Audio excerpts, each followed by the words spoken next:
All right, this natural selection in a nutshell. This is kind of a review of everything we've talked about with natural selection, but it's kind of got pictures and images, so it makes it a little bit easier. But I think it's a good way to. I think it's a good thing to always review. Okay, so the big picture of natural selection. Okay, we have here this idea. We have birds that eat bugs.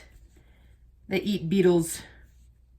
And the green beetles, they find those green beetles to be the yummy beetles. So these ones that are dark colored are the green beetles.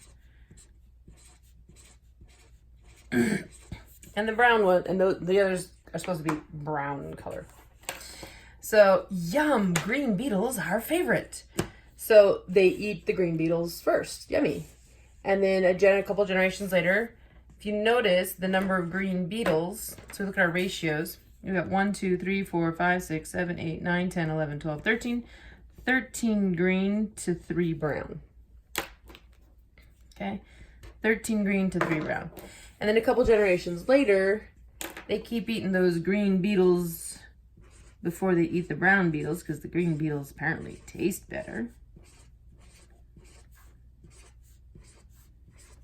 All right, so we got 1, 2, 3, 4, 5, 6, 7, 8, 9, 10. 1, 2, 3, 4, 5, 6, 7, 8, 9, 10. So 10 green beetles to 1, 2, 3, 4, 5, 6 brown beetles.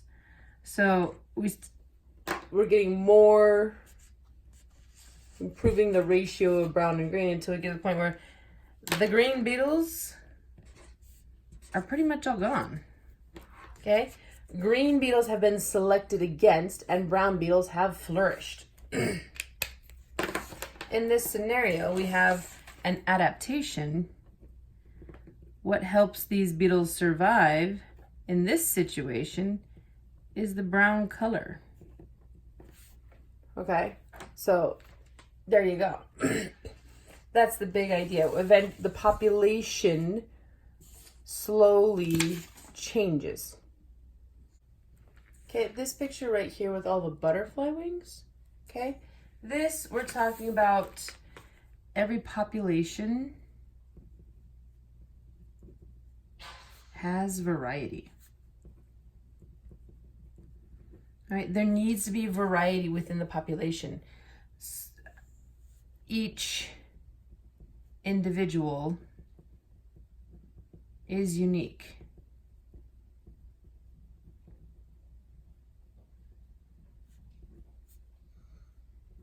Okay, so each individual is unique. The population has variety. All right.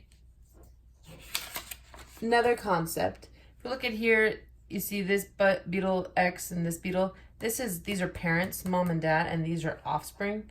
So first generation, second generation, first generation, second generation, first generation, second generation. And we're following these genes, and these are the genes for color. The gene here, we'll say it's orange, okay? The gene for orange, and then the genes for green.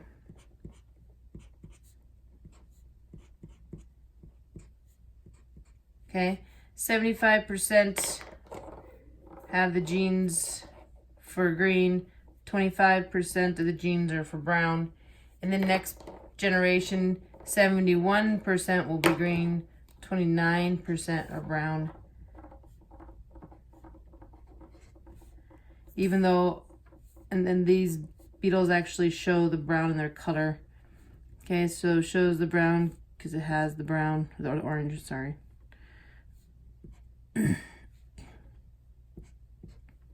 Okay, so those ones are going to have the orange color to them.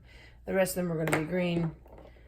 The genes that are available, that idea of inheritance, that idea that their traits are inherited by their parents, okay? And it's a random thing. The babies, the offspring, randomly inherit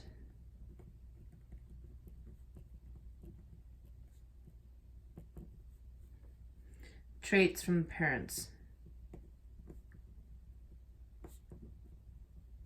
This idea of inheritance, okay? And you have to remember, in this case, remember the parents,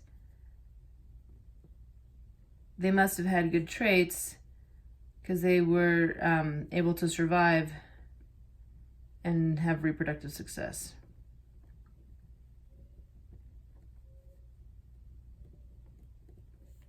Okay, parents means we've got the reproductive success idea.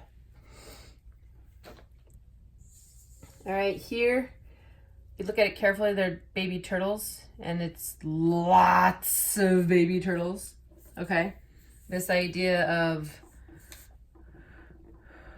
overproduction,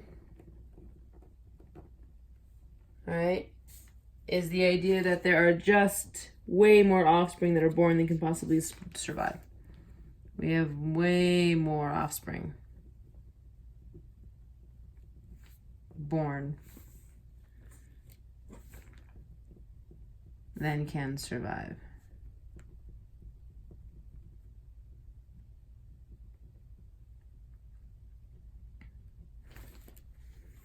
Okay, so overproduction, too many babies, with the hopes that, knowing that most of them won't survive. Okay.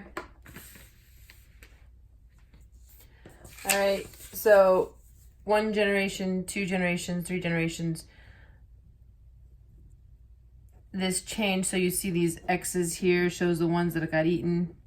All right, in the 2nd generation, these are the ones that got eaten. So the speckled ones got eaten, the black ones were untouched, black ones untouched, speckled got eaten, and then we end up with more and more black ones. This is actually an example, a real example of moths in the United Kingdom, in Great Britain.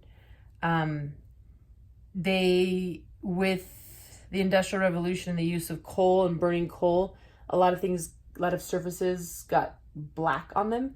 And so these black moths were able to camouflage better. And as a result, we have that the speckled ones were selected against and the black ones survive better, and they have an evolution of the color of those moths. Populations will change over time. So it takes time. This isn't like a 1 generation and done. There's many generations, many generations, and the populations will change a little by little in every generation. Okay. The pictures of Darwin's birds, finch birds from the Galapagos Islands. Okay. The different shaped beaks, some variations or adaptations are favorable. Okay, the different shaped beaks help them eat different things, therefore able to survive because they have different diets. So they can all survive in the same environment because they're eating different things. So that's just a brief video on these reminder, review, visual of these aspects of natural selection. Okay. So put this in the journal. We're going to kind of fold it like a pamphlet. I'm going to turn it this way. I'm going to fold back this one first. Okay, like this. And then I'm going to fold it this way. So kind of like a trifold pamphlet there.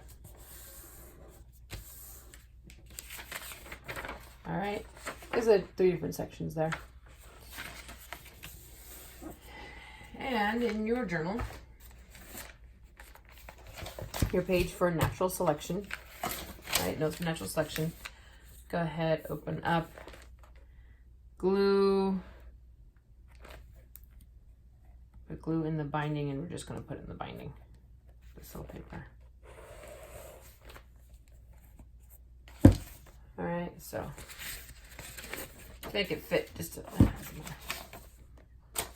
just kind of shove it in. Glue it in like that. You can still see like all the different parts of that. Okay. Glue it in like so. Just a little review on natural selection. All right.